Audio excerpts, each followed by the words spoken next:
So welcome on behalf of the NYU Abu Dhabi Institute. It's a real pleasure for me to introduce to you Tim Mackintosh-Smith, who's an old friend. He is, of course, the sage of Sana'a, as the Daily Telegraph has called him. Tim is a very distinguished and celebrated Arabist writer and a columnist about things Arabian. He actually started as an organ scholar at Oxford and then turned to classical Arabic and did a degree in Oriental Studies. And I sat with him through a course on Tanukhis Faraj Ba'ad Shidda, Deliverance After Distress, and we were friends for a while. And then I lost sight of him until 2 years ago when I saw him giving a lecture at Ibn Battutah Mall, which seemed very appropriate, as he's, of course, well known for his writings on Ibn Battutah. But his writings before the trilogy on Ibn Battutah, of course, had already garnered him a reputation. He's written 2 books on Yemen. Yemen, the Travels in Dictionary Land, which was published in 1994, later, give or take. And then that was followed up by Yemen, The Unknown Arabia. And of course, the first one won the, which is the Thompson. It is the Thompson Award, isn't it? Thomas Cook. Thomas Cook, yes. The Thomas Cook Award for travel writing. And he's won many other awards for his writings. He's considered, I read in one place, one of the 12 best living travel writers in the world. I don't know why 12, but nevertheless, he's in that. I think, no, can I correct you? It was yes, you can. One of the 12 best dead travel writers. Okay. Except, why? I think it was the 12 over the last 100 years, yes. And I was the youngest, and they were all dead except for me and Dervla Murphy or something. So. Okay, we'll see this. Typical. I'm making my head grow bigger already. Well, in any event, I'm sure you all know the trilogy that Tim has written on Ibn Battutah. I mean, his Travels with a Tangerine and The Hall of 1,000 Columns, and last of all, Landfalls, which have all garnered, like all his books, great accolades and have been well received. And following in that line of writing and thought, I'm very pleased that he's agreed to edit and translate a book by Abu Zayd al-Sirafi, which is less known than Ibn Battutah's Rihlah. Abu Zayd al-Sirafi from the 10th century wrote the Akhbar al-Hind, about which Tim is going to speak to us today, and this work he's going to do for the Library of Arabic Literature, which is a project funded by the NYU Abu Dhabi Institute. So without further ado, I'll get off the stage. Please give a great welcome to Tim Mackintosh-Smith. Thank you, Philip, for an extremely generous introduction. I never know what to think about this sage of Sana'a. I mean, if I was the sage of Singapore or something, it might sound slightly more classy, but no, the sage of Sana'a, it has a ring to it. Sage and onion. What's sage and onion stuffing that we always eat in Britain for Christmas? Whenever I hear the word sage of Sana'a, I always think of the onion of Sana'a. Bitter and anyway.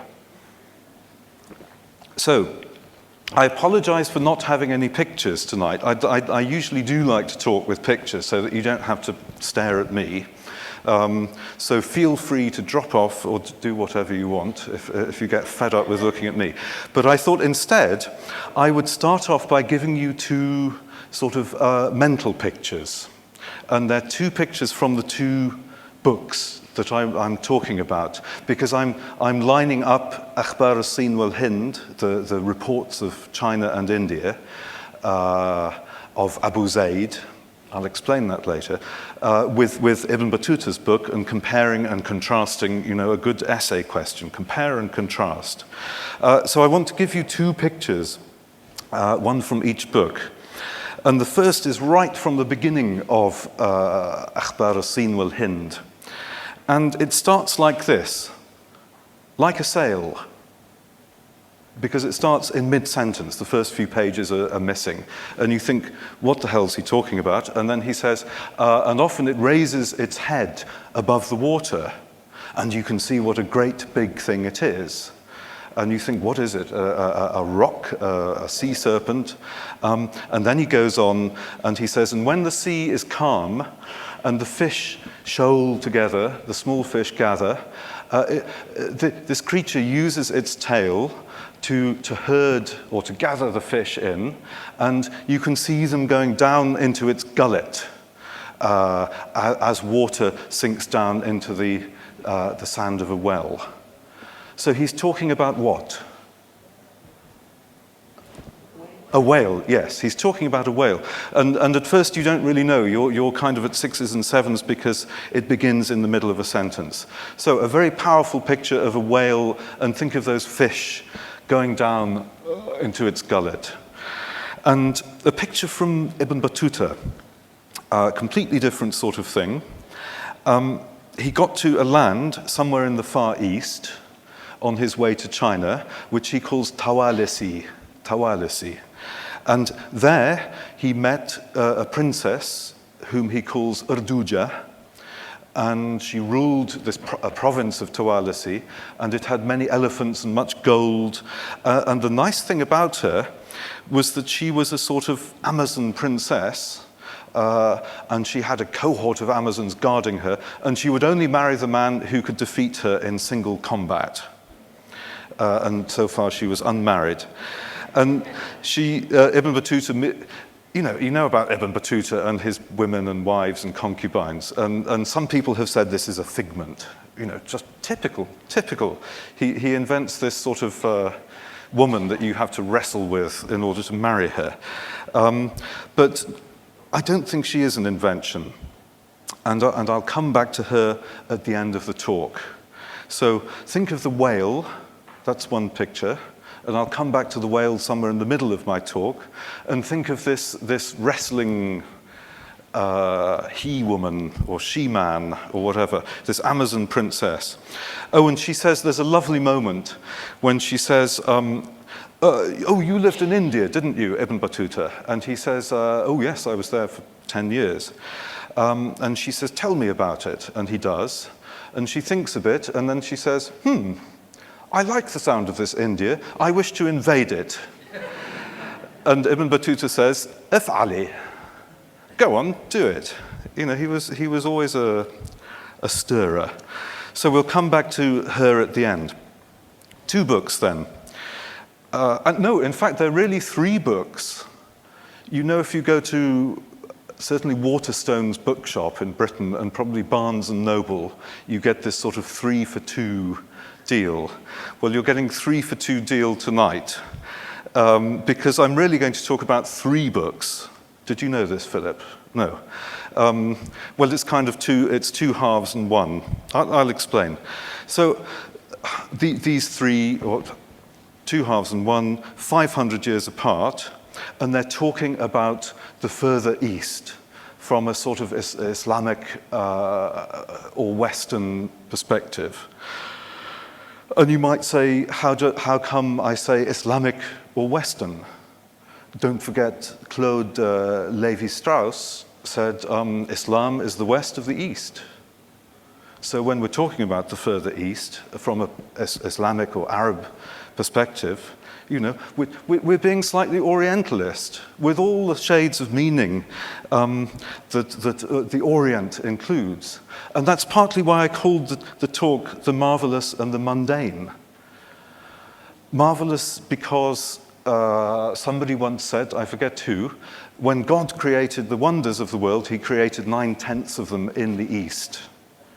So you get these wonders like the tinnin, sometimes translated as dragon, or it's sometimes a sea serpent. You get the ruch, if you know your Sindbad stories, the rock, the R-O-C in English. And you get these Amazon princesses. But you also get, in the books I'm talking about, you get the mundane. By mundane, I talked with the gentleman who's translating about how you translate it. And really, I mean down to earth and ordinary and everyday. So you learn, for example, what Indians have for lunch. You learn how Chinese women do their hair. You learn what to do if you're feeling lonely in a hotel in China at night. Don't ask, but the answer is it's much what you do today. You go to the karaoke and have a good time. And then other things afterwards. You learn how much to pay for a slave in Delhi when the market's depressed. You hear about Chinese tribute groups singing Western pop songs. Not Tom Jones. Somebody told me Tom Jones was here. No, Ibn Battuta, when he was in Hangzhou, in the far end of China, he heard some people singing a song, the words of which were Persian and written by Sa'di, the great Persian poet. You learn how to make shaj, a nice cup of cha, as old Brits used to call it. Some of us still do. A nice cup of tea. You know, the first, Akhbar al-Hind, it gives you the first mention of tea in Western literature, and I mean Western or Islamic. And in fact, it's almost the earliest mention in any literature, including Chinese. And to descend to the very sort of fundament of the mundane, you learn about toilet paper. Now, what I'm trying to say, and I'll come back to toilet paper, I have to warn you later on, is that the mundane, it doesn't mean the worthless. Even toilet paper is not worthless. All of these are the sort of rich materials of ethnology and anthropology. And when they are taken from one end of the world to another, they become valuable. So if you like, these travelers, Ibn Battuta and the writers, the informants of the Akhbar al-Hind, they are kind of merchants, and they're trading in very valuable goods. Goods that perhaps are worthless in their land, but become extremely valuable as items of knowledge when you get them home. So, the two authors that I mentioned in my title, and I have to admit that I have misled you sorely here. Ibn Battuta is, of course, as Philip said, a household name. And he's particularly a household name if you nip down to the Ibn Battuta Mall that we were just talking about in Dubai, and you buy your household goods. Is it the Géant? Hypermarché, the hypermarket. So, everyone knows Ibn Battuta. But I'll just recap in case you don't. I've been studying Ibn Battuta for 20 years, but I still have to check the dates. He finished writing his Rihlah, his travels, at the end of 1355, and he'd left Morocco about 30 years earlier. And he left to go on the pilgrimage, but he just kind of kept going. And, he went everywhere from the Niger to the Volga and Tanzania, almost down to Mozambique, up to Russia and the far end of China to the far end of West Africa. He covered this huge amount of the globe. And everything he saw, he stored away in his incredible memory. The other book, the earlier one, the one which I said is actually two halves. It goes back, the first half, to 851. So remember, Ibn Battuta, 1355, first half of Akhbar, 851. And the second half is, about 60 years later. And Akhbar are essentially oral reports. If you know about hadith. Hadith are kind of the sayings of the Prophet Muhammad, and akhbar are kind of the secular equivalent. So they're oral reports which have got written down. Now, I say I misled you because that first half, which I'm going to concentrate on, nobody knows who compiled it. It's sometimes attributed to somebody called Suleiman at-Tajir, Suleiman or Solomon the merchant. But I mean, I believe personally there are no good grounds for this. So we don't actually know who put it together. And this is why I've given the name of Abu Zayd al-Sirafi, the compiler of the second half, to give you some kind of name to attach it to. So, you know, we're looking at these two books, and they're beginning to look, don't you think, actually very different. There's the matter of date, 500 years between them, and there's the matter of authorship. So, you know, the Akhbar, it's these oral reports, and it comes from a load of informants whom we don't know. A couple of names we know, but not many of them. But they're nearly all anonymous. Probably merchants from here, from the Gulf, some perhaps from this side, some from the Iranian side, probably quite a lot from up in Al-Basra, maybe some from Yemen, where I live, my adoptive land. And most of them seem to be merchants who lived in the Far East. Quite a lot of them, obviously, for a long time. So, you know, multi-author. And the Rihlah of Ibn Battutah is written by this Ibn Battutah, huge character. And he's a character who gets bigger the further he travels and the further he gets out of the old Islamic world, if you want to call it that. So, you know, 500 years apart. One of them is anonymous, and the other is, what's the opposite of anonymous?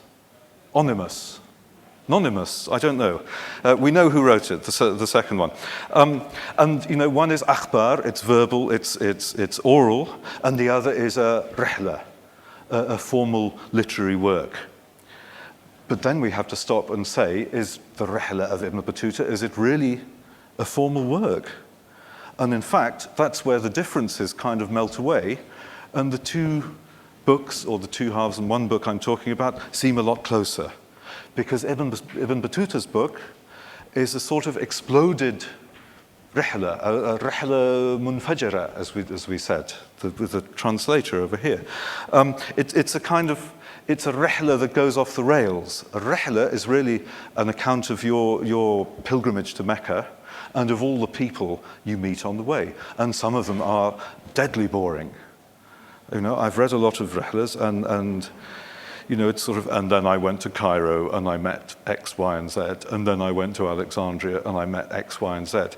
You know, Ibn Battutah's getting married, getting divorced, getting the runs, getting ripped off, all of that. And, you know, it explodes further the further east he goes. It devolves into a series of snapshots or postcards. And if you like, it turns into a kind of blog. It's sort of a blog, a backpacker's blog, except that he always wanted to be a jet setter. A backpacker who wanted to be a jet setter. And, you know, the Akhbar is similar. It's free-flowing. It's this complete mess of, did you know this, Philip, having commissioned me to translate it? You know, it's sort of disorganized. It repeats itself. It gets things, you know, it even contradicts itself in places. And again, it's not so much like a blog by one person, it's more like a sort of online Lonely Planet about the East, or a TripAdvisor, if you use that. And all the kind of, what are they called, threads? They're all tangled up. So both of them are oral. They're oral works at heart. You know, Ibn Battutah, he made his living by telling his stories along the road to sultans and bigwigs and people that he sponged off. He's been compared to Shahrazad of the 1001 Nights. But, you know, his stories are not boxed one inside the other like that. They're stacked, one on top of the other, and the stack totters and it falls apart. So, you know, both books, Akhbar and Ibn Battutah, are rambling and tottering and a bit of a mess. There's a more striking similarity, and this I love, that in the picture, the broad picture of world history, 500 years apart, they mirror each other beautifully. And Well, I'll explain that. Maybe the better metaphor is not mirrors, but windows. Windows sort of looking into a very large, a hemispheric room, a room which is full of travelers and traders and scholars, and they're all whizzing about. And here we have two windows looking into them, 500 years apart. And the travelers were traveling through windows. What do I mean? The merchants in the Akhbar were يستغلوا, they were making use of a window of opportunity that was opened by Arab expansion. Think of the early Abbasid period. Think of al-Mansur, the second Abbasid caliph, who was also the founder of Baghdad. And one report has him in Baghdad, standing by the river, the Tigris, and saying, "This is the Tigris, and there is nothing between it and China." And that this was all because of this opening up, this opening of a window of travel and trade and opportunity under the Arab sort of superpower, or superculture is perhaps a better word. Ibn Battuta traveled through another window of opportunity that opened from the other end of the world. And it was opened by the Mongols. I gave you a quote from al-Mansur. I want to give you a quote from someone called Wang Li, who wrote, looking back on the Mongol period, the Yuan dynasty period in China, and he wrote a work called Unicorn Plain Essays. Lovely title. And he said, "He who traveled 1,000 li," which is a measure of distance, about 1,000 li is about 300 kilometers. He who traveled 1,000 li, it was as if he had walked across the courtyard. He who traveled 10,000 li, 3,000 kilometers, it was as if he had gone to his neighbor's house. So, we think of today with al-Ittihad and EasyJet and, all these airlines, that we are the ones who traveled. No, they traveled then. And these two lots of travelers were traveling through these windows of opportunity. There's another echo across history, and it's the echo of the windows, bang, slamming shut. Because it's an echo, it's a mirror. What happened about a generation after the Akhbar was put together, there was a terrible rebellion in China. Somebody called Huang Chao in 1878. And this caused anarchy. It caused a bloodbath. The Muslim and other foreign merchants in Guangzhou, Canton, as we used to call it in English, were massacred. And there were perhaps, different reports have different numbers, but perhaps between 100 and 200,000 victims. So, a terrible bloody rebellion. The Tang dynasty fell apart. And Abu Zayd, not to sideline him completely, at the beginning of his second part of the Akhbar, written after the rebellion, says, "Now everything in China is changed, for events took place there that broke off the direct trading voyages, ruined the country, removed law and order, and caused the country to split apart."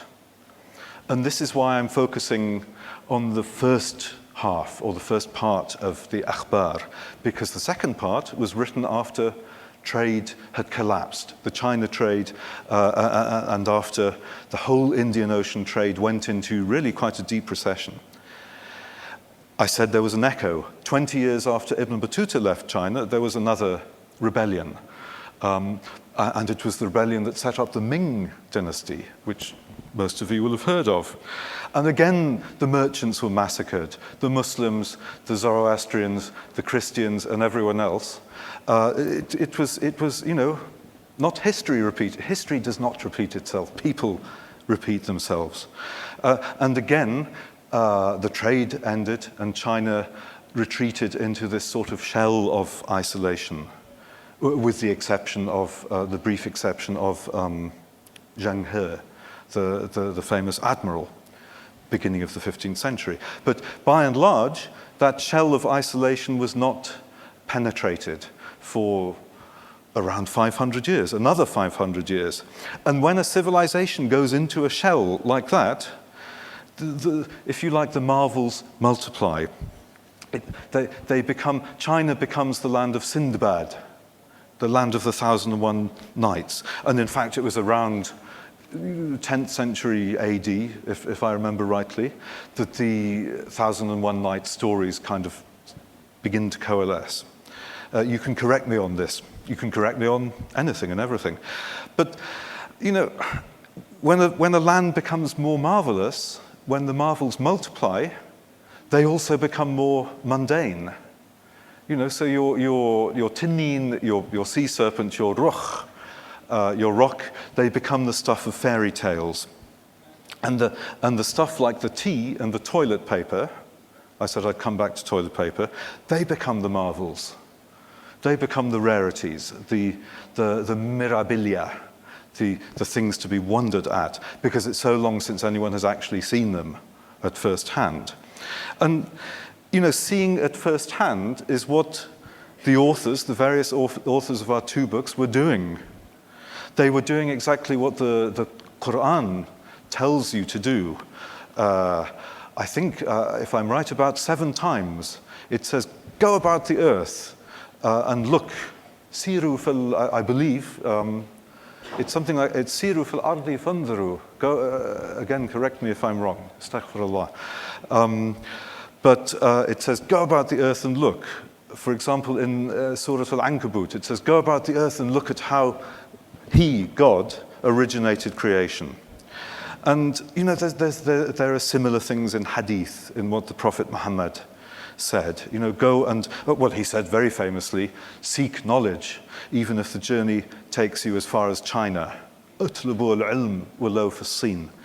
And, you know, all this Islamic encouragement to empiricism, to looking firsthand, to gathering information, I don't think it was there at the forefront of Ibn Battutah's mind, or these merchants, because, you know, they were too busy. They were busy buying and selling. But I think it was at the back of their minds.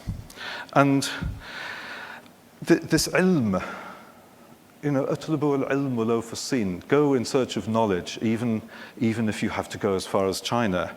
It's what gives the value to their books. You only have to look at the other writers who plundered, who stole from Akhbar, al-Sin wal-Hind, to see how valuable this knowledge was. I've got a list here. Ibn Khurdadbeh, Ibn al-Faqih, Ibn Rusta, al-Mas'udi, very famous geographer, historian, traveler. He's been called the Herodotus of the Arabs. Al-Biruni. Now, Al-Biruni, those of you who know him, you'll know that he actually did have quite a lot that was new to say about India. But he was really the only one for hundreds of years who said anything new after Akhbar al-Sin wal-Hind.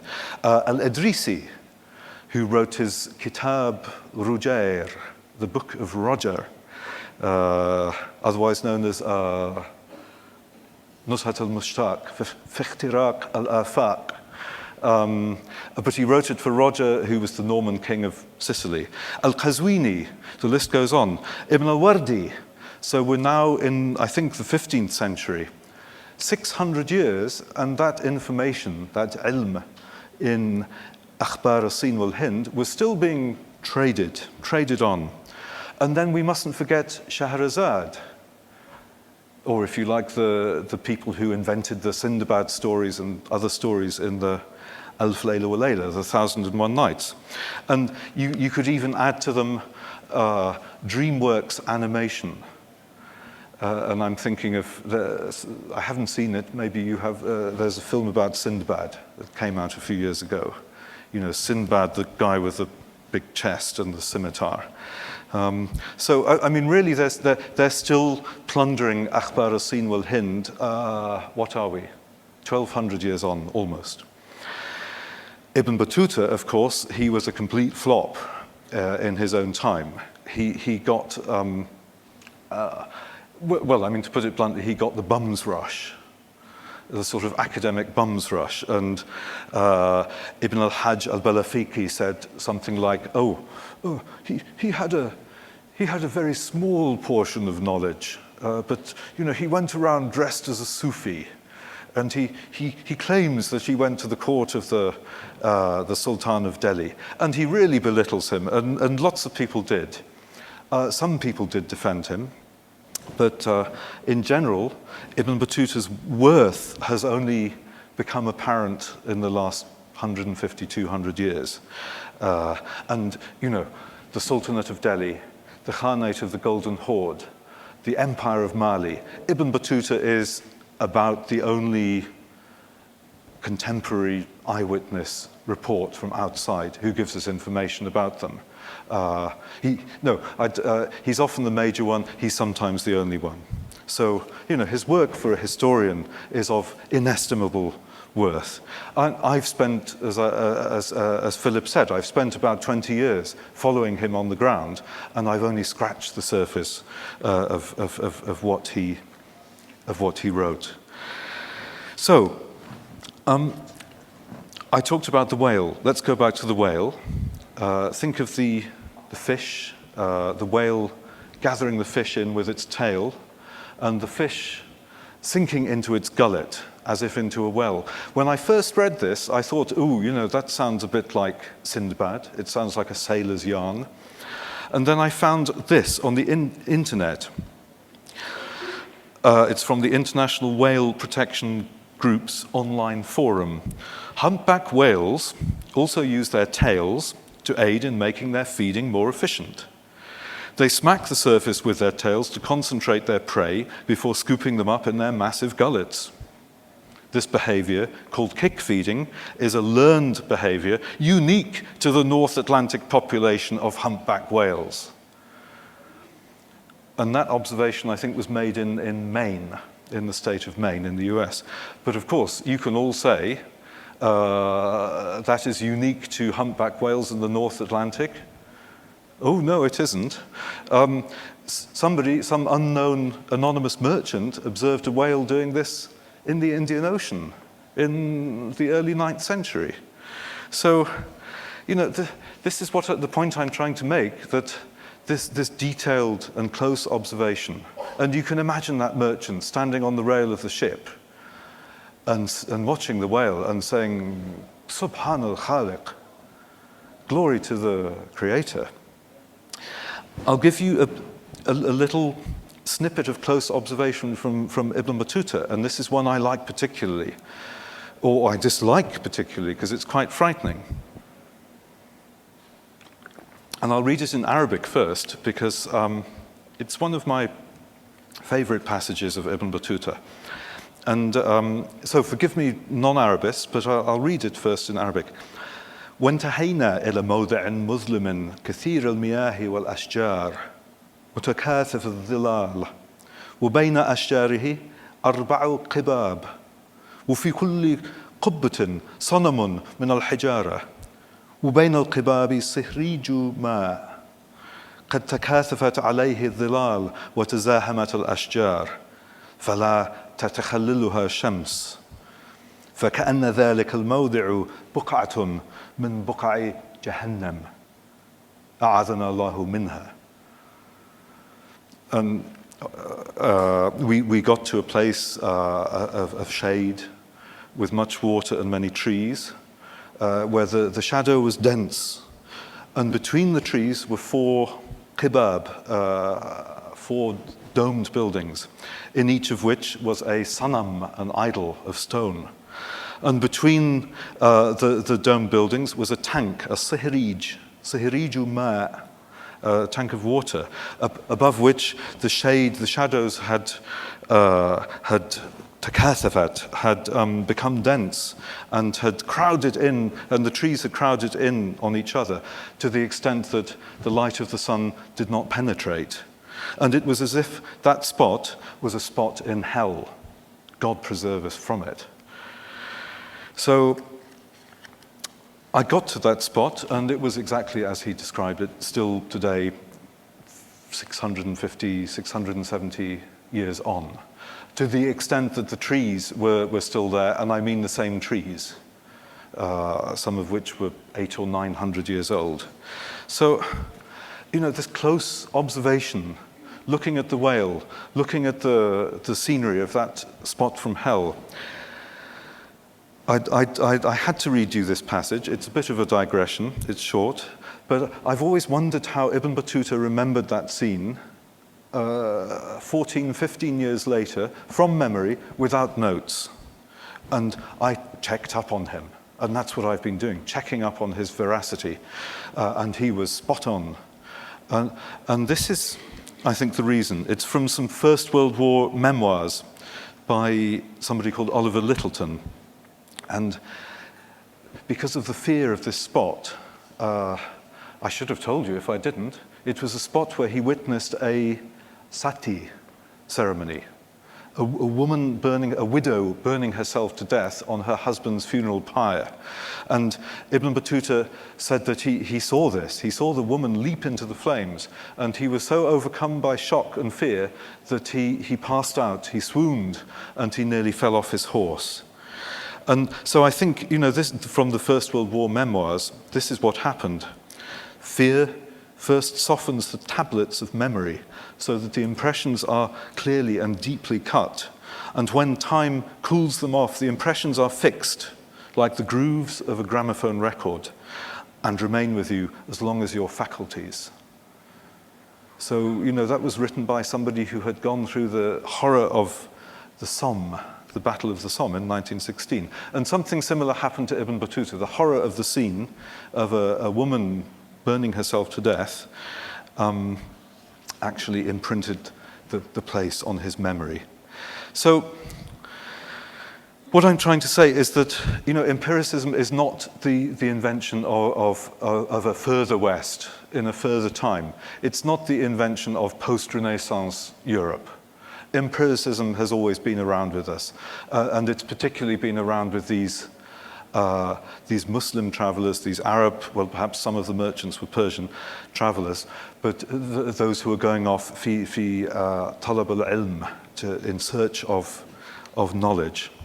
And, honestly, if you look at some of the other writers of the time, it's not like looking at a real scene. It's not like seeing a real whale in the sea. It's like looking into a bestiary, if you know what I mean, those wonder books of beasts, of basilisks and griffins and sciapods and manticores and unicorns and all of those things. And, for example, Indians who live on the smell of apples. That was a favorite of medieval writers. The Indians in Akhbar al-Hind and Ibn Battuta, they live on curry and rice, like Indians do and always have done. So, think of cabinets of curiosities. I am going to Renaissance Europe now. Cabinets of curiosities, Schatzkammer, for the German speakers. Renaissance princes and scholars would put together these kind of beautiful cabinets of amazing things, like kind of elk's hooves and narwhal tusks and things like that.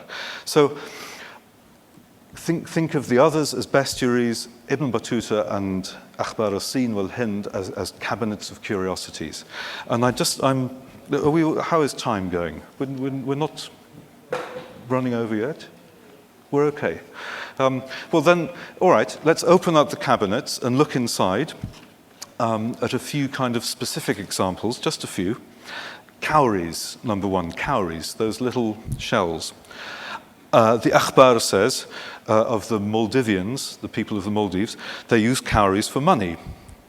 The cowries, which have an animal spirit, in other words, they're creatures, they're not mineral or vegetable. The cowries, which have an animal spirit, come to the surface of the water. A coconut palm frond is used to collect them. It is placed on the surface of the water, and the cowries attach themselves to it. And then they would kind of scrape them off, pull them off, and use them as money. Ibn Battuta kind of almost picks up where that left off 500 years on. He said, the inhabitants of these islands use cowrie shells as money. same beginning. This is an animal which they gather in the sea and put into pits, into holes in the ground, where the flesh disappears, leaving a white shell. So, those details, by the way, of the palm frond and the pits are absolutely spot on, and I've checked this with Maldivian historians. Okay, sometimes their observations are, they seem right at first glance, but then you think, no, there's something wrong there. So I'm not saying that their empiricism is totally objective. And so we'll go from cowries to rhinos, rhinoceroses, rhinoceroi. And the Akhbar says, for example, the rhinoceros is by nature smaller than the elephant. It has no knee joints, either in its hind legs or its forelegs, its legs being formed in one piece from the feet to where they join the trunk.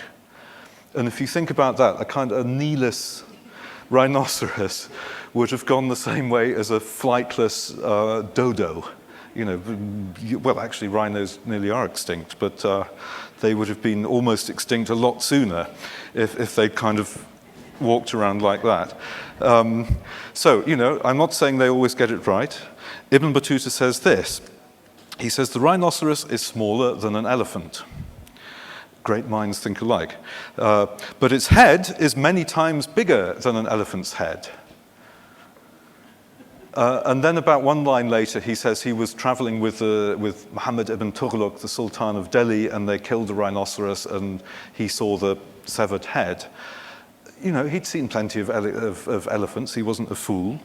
I think what happened was that he just forgot to add a rhinoceros's head is larger than an elephant's in proportion to its body. What about the kneeless, the jointless rhinoceroses of the Akhbar? I mean, I really don't know what the answer is, but classical authors believed this as well. I don't think I'm doing Pliny the Elder a disservice if I say that his rhinoceroses didn't have knees either. And in fact, nobody really knew what rhinoceroses looked like until Dürer, the German artist, did his famous drawing in 1515. And in fact, even he didn't get it right because he put an extra horn on the rhinoceros's back. So what I'm saying is that the weight of inherited tradition, if you like, can actually distort your vision. So, empiricism, yes, but not totally objective. But then again, that might be something good in an observer. And I want to go back, do you remember the spot from hell, where the widow burned herself? And this is a point I want to make very strongly. If you are subjective, you can sometimes translate the incomprehensible. I'll explain what I mean. All right. I'll give you, are we all agreed that for a woman to burn herself on the funeral pyre of her dead husband is difficult to get our minds around? And it is probably for us, unless there are some very, very traditionalist Hindus among us. But it's incomprehensible for us, and it was incomprehensible for our writers. And I want here to give you three examples, three reactions to burning oneself. The first is from the second part of the Akhbar, the part that really was compiled by Abu Zayd. And, he has these whole courts, 300 and 400 strong, merrily jumping into the fire. He has people walking around with kind of braziers attached to their heads, and the coals burning into their skulls, and the wafting of, burning flesh, happily walking and talking and whistling as they walk. No, whistling is from me. But you know what I mean, nonchalantly walking along while your head is burning. He has people cutting into their abdomens and sort of saying, look, here's my liver, and then cutting a bit off and doing that before they leap onto the funeral pyre. And I mean, I'm not saying that it couldn't be based on a kernel of fact. And I mean, I've seen some pretty weird things in India. But I do think that fabulation has set in, that people are, the informants of the second part of the Akhbar are actually playing to the audience. Now, first part of the Akhbar, what does it say about sati? This is all it says. Often, when the king is cremated, his womenfolk enter the fire and are burned along with him, but they do not do this if they do not wish to. So very cool, detached observation. And thirdly, Ibn Battutah, at the spot in hell. All right, he talks about swooning and nearly falling off his horse. But then when he is trying to analyze the meaningful structure of the cultural practice, as Marshall Sahlins, the famous American anthropologist, put it, he then steps back and becomes remarkably clear-headed. And he says, when a widow burns herself, it is regarded as a recommended act, but it is not obligatory. However, a woman who burns herself imparts prestige to her family, and they gain the reputation of faithfulness. And, you know, there he is, a guy from Tangier, top left-hand corner of Africa in India, and he has actually understood what the concept of sati is about, which I've gone into this. Nobody else does. There are dozens, probably scores of reports of sati, and everyone says, "Oh, how terrible," which it is, but people don't really, by and large, even try to understand it. But Ibn Battutah has understood that sati means a good and faithful woman. So her family gained the reputation for faithfulness. And this is my most important point. For a woman to burn herself is, and he says in Arabic, amrun mandubun ilayhi, ghayru wajib. It's a recommended but not obligatory act. And, he's using the kind of terminology that you use in fiqh, in Islamic jurisprudence, in order to translate an incomprehensible and horrific act to his audience back home. And this is, and she gains sharaf, she gains prestige. Sharaf it's more than worth its weight in gold. It's the most coveted Arab quality since pre-Islamic times. And usually you only get it through ancestry. So, what he's done is he's made a cultural translation, and he's done it by being subjective. And this is exactly why I brought up the name of Marshall Sahlins, who quite famously, I think, explained Fijian cannibalism in terms of Western logic.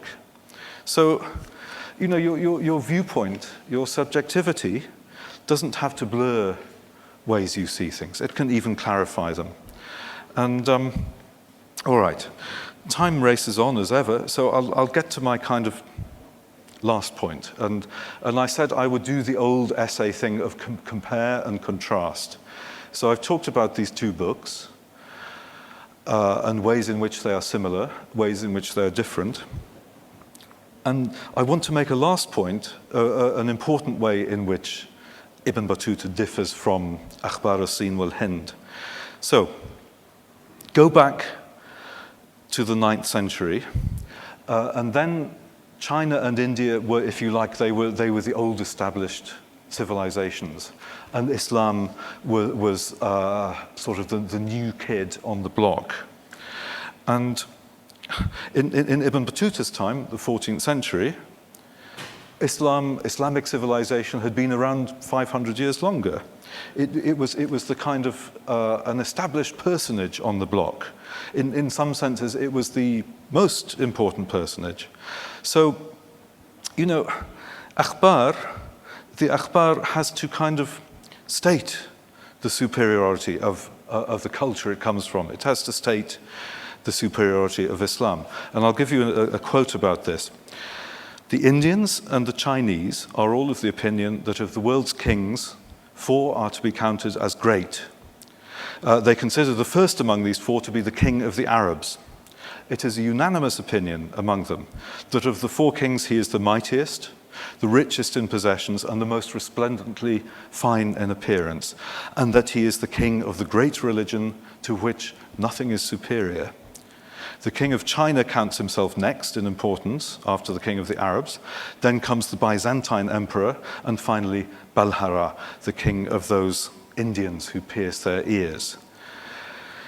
So, Balhara was, it's a very common Arabic name for one of the great Deccan kingdoms of the time, without going into the details. All right, so fast forward 500 years to Ibn Battuta, and the superiority of Islam has been kind of internalized. It's been long assumed.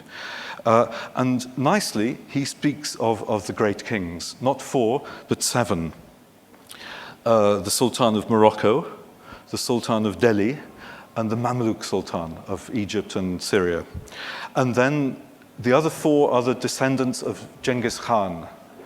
So the Khan of the Golden Horde, the Chagatai Khan, knocking around in Central Asia, the Il Khan of Iraq and Persia, and the Emperor of China, of course. So, you know, it's kind of, that list is a bit generous to his own Sultan, the Sultan of Morocco, but you've always got to butter up your patron. Do I butter you up, Philip?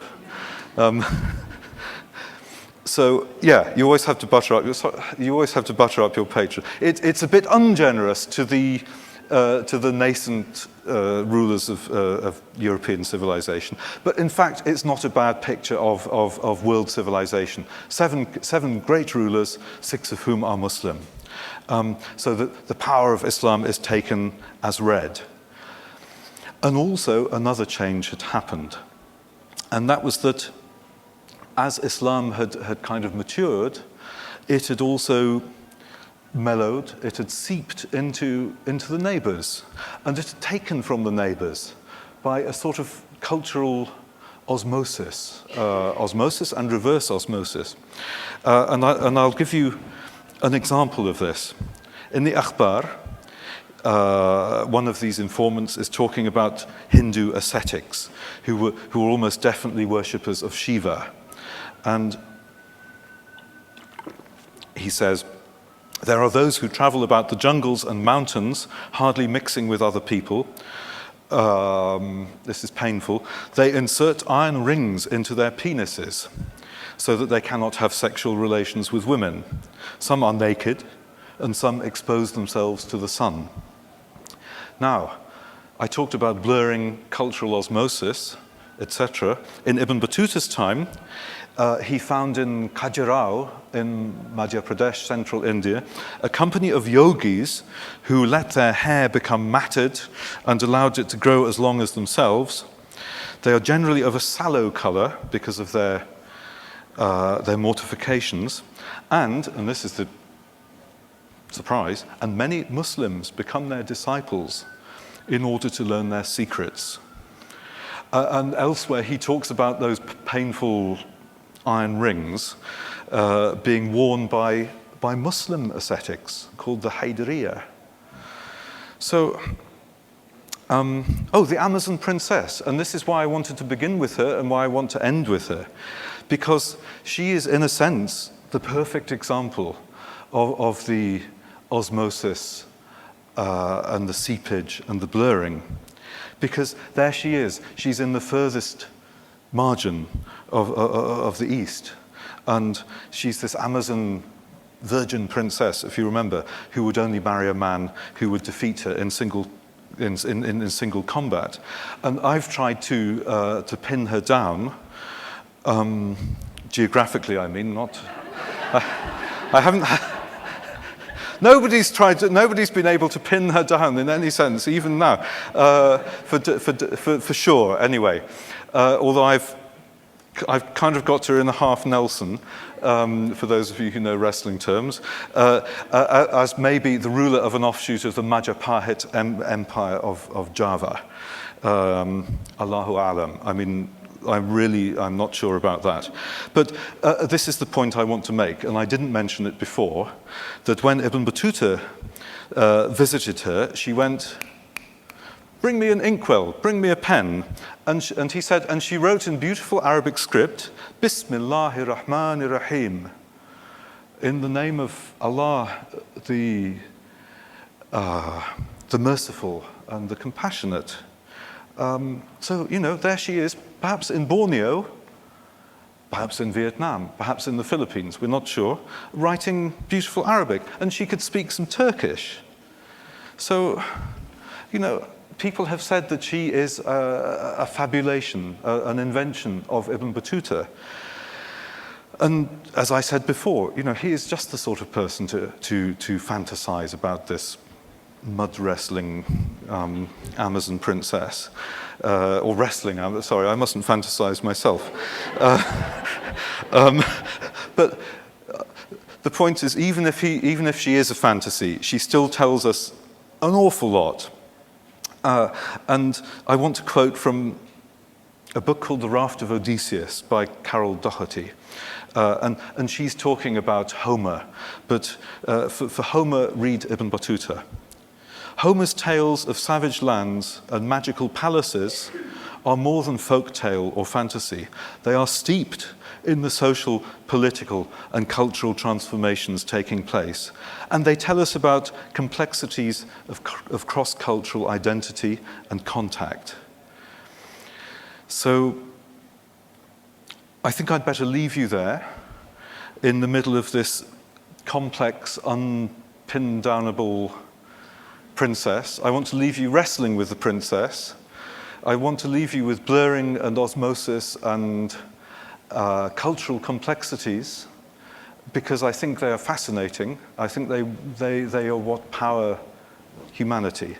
And in a sense, you know, if you look around yourselves here in Abu Dhabi, in the Gulf in particular, you know, we live in the middle of wonderful cultural complexities. So enjoy them. Thank you.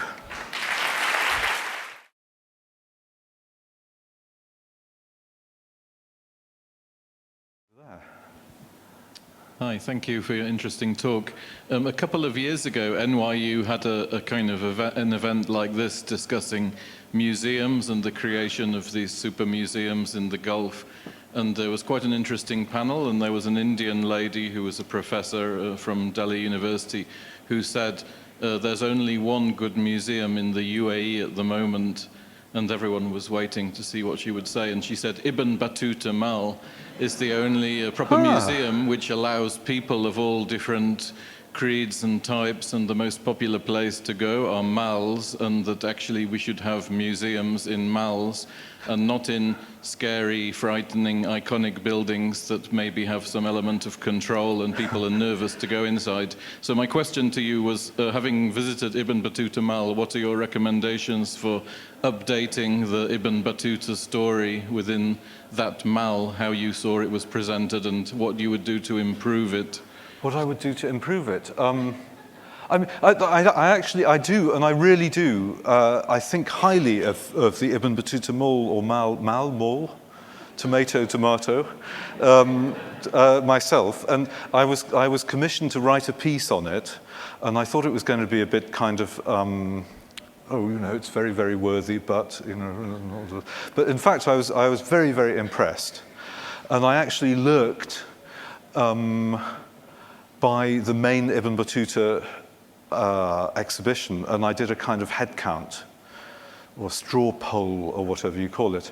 And I worked out, I think, that upwards of 300,000 or 400,000 people a year would learn something substantial. And I mean, this was extrapolating from the people who actually went up and read stuff. And they would read something about my sheikh and my hero, Ibn Battuta. So I think that's a very good thing. I'm not saying you couldn't make it better. I think actually you could get through to the, you're going to think I've got an obsession. I think you could actually try to get through to the Bangladeshi gentleman I met who was cleaning the lavatories. because I tried to interview as many people as possible, and I said, "Oh, what do you know about Ibn Battutah?" And he said, Ibn Battutah, I work for him. But I mean, you could make it a bit more democratic in that sense. As far as the actual exhibits go, I think they're really superb. Other than somebody putting $50 billion into it, finding some of Ibn Battutah's DNA, working out how to grow him again from the dead, and having him, sort of redivivus, reincarnated, it would be hard to make it better.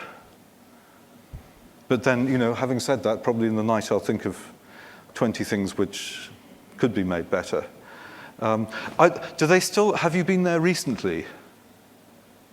Has anyone been there recently, to Ibn Battutah Mall? Oh, you haven't lived? Yes, yeah. Recently. Do they still have Ibn Battutah wandering around, the actor? They don't. All right, well, that's something they could revive. Because when I went there, it was Grieg from Johannesburg or something. And no, he was absolutely brilliant. I kind of said, "Tell me about Ibn Battutah," and he said, "What do you want? India, China?" I do them all. No, I don't try to take off people's accents on stage, but he did Ibn Battutah's 10 years in India, and I really did time him. I think it was less than 1 minute, if I remember. So how would you compare Ibn Battuta with Marco Polo? Who is Marco Polo? No, all right, that is very unfair. My friend Ross Dunn, and I've quoted him actually pretending it was my own quote actually, but I will admit to you, why am I doing this in front of so many people? My friend Professor Ross Dunn, who's one of the kind of cabal of Ibn Battutah obsessives, he said Ibn Battutah compared with, Marco Polo is a stick man compared to Ibn Battutah. And that's right. It really is right, because don't forget, Ibn Battutah was he was a Muslim traveling mainly in the Muslim world, and even when he was in China, he was mostly with sort of expats, Muslim expats. So he was interacting, he was getting married, he was having the concubines. So we get much more of an impression of him as a person. Whereas Marco Polo, he does tend to say, I went to the city of X and it is very big and it has 50,000 people, and then I went to the city of Y and it is a bit smaller, and it's not as bad. No, of course it's not as bad as that. But how can you go to China and not mention tea? Actually, Ibn Battuta didn't mention tea either. But so, there it is in Akhbar. He said there was an imperial monopoly on it, and you boil water and then you sprinkle it on, which I think is the way. Tea in the pot first? No, that's very British. But you put it into the boiling water. And they think of it as a sovereign remedy for all ailments. So, yeah, Marco Polo, he's not as human a figure, even though he does have this masses of very important information. There's, by the way, an intriguing theory. I don't know if anyone has ever confirmed it or not, that Ibn Battuta does say he went to Khanbaliq, or Beijing, as it's called these days, and there are questions about the truth of that journey, whether his editor, Ibn Zayd, perhaps added it on to make it more complete. And there are questions about whether Marco Polo did everything he claimed to have done in China. And who is it? Frances Wood, who's a British sinologist. She's a proponent of this idea that perhaps they were both using the same guidebook, which is what most travel writers do. Not me. It is all first-hand, empirical. I was just wondering, do you think Ibn Battuta would have read the Akhbar or been aware of it while he was traveling around? Oh, but very good question. I mean, I'm not saying your other questions weren't good, but no, that is a particularly... I don't think so. I mean, not actually as such. If you look at... I mean, one way, and the kind of... some of you will be able to confirm or deny if this is a good measure, but there's only one surviving manuscript of the Akhbar, and the thought is that perhaps it didn't get a huge circulation, but it got this huge, it was much used by all those people that I listed, and so it became the lore with an R, about the East. And, it became part of accepted knowledge, general knowledge about the Far East and about India. So in that sense, I think Ibn Battuta would have been exposed to the information it contains, even if he hadn't specifically seen a copy. I mean, of course, there are instances where he does most definitely use books, the books of his predecessors, Ibn Jubayr, the great Andalusian traveler, al-Abdari of, it's Ha-Ha, I believe. Are there any Moroccans here? Is it Ha-Ha? Ha-Ha. And I'm right, he came from, yeah, and maybe al-Abdari was Berber. Well, like Ibn Battuta was Berber. We always call him, I mean, ethnically speaking, he was Berber, but culturally speaking, he was an Arab. So Ibn Battuta definitely uses those two.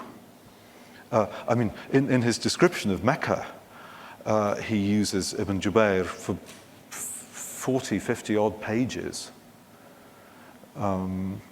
And of course, don't forget that's not plagiarism. I mean, it is, but he updates it, and the concept of plagiarism being something bad was not current at the time. But, he updates Ibn Jubayr very well. Ibn Jubayr says that the kiswa, the covering of the Kaaba, was green. And Ibn Battuta says these days it's black with white letters on it and that kind of thing. So yeah, in short, I'm almost 100% sure that he hadn't seen the Akhbar as such, as a book, but he would have been exposed to the information it contains. Could you tell us, in your opinion, please, the 30 years of travel, did it really change Ibn Battuta, or was he still very much the product of that environment that he came from? Whoa.